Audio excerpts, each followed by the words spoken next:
윤석열 정부 들어 더불어민주당은 29차례에 걸쳐서 줄 탄핵을 강행했습니다. 탄핵 사유는 민주당 돈봉투 사건을 수사했다는 이유부터 이재명 대표를 째려봤다는 이유까지 하나같이 허접하기 짝이 없는 것들이었습니다. 그 결과 헌재가 지금까지 결정을 한 탄핵 사건은 하나같이 모두 기각으로 결론이 났습니다. 그런데도 민주당은 반성은커녕 최상목 권한대행, 심우정 검찰총장 등에 대한 탄핵까지 입에 올리고 있는 상황입니다.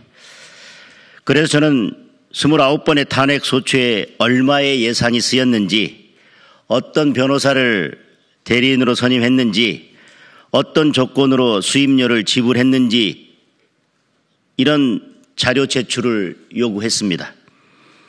국회법에 따른 지극히 정당하고 명확한 질문이었습니다.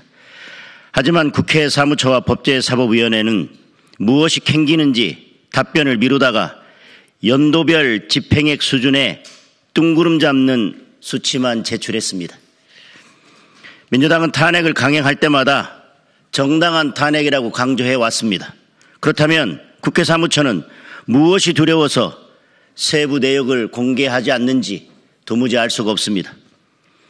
민주당은 지난 예산심사에서 검찰과 감사원의 특활비를 전액 삭감한 바 있습니다.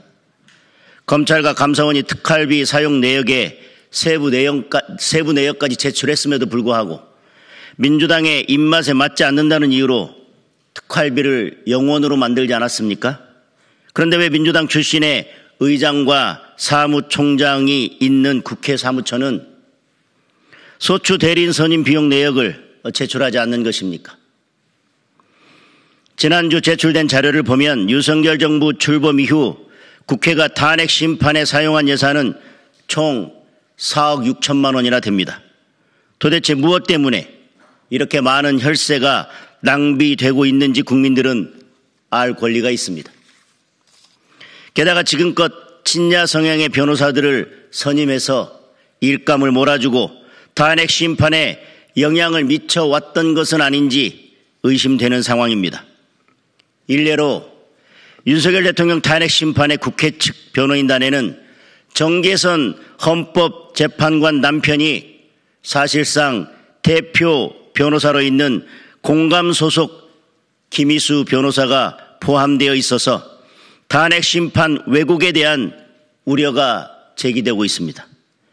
이제라도 떳떳하다면 구체적인 예산 집행 내역과 변호사 선임 내역 그리고 수임료 지급 조건 등을 투명하게 공개하면 될 일입니다.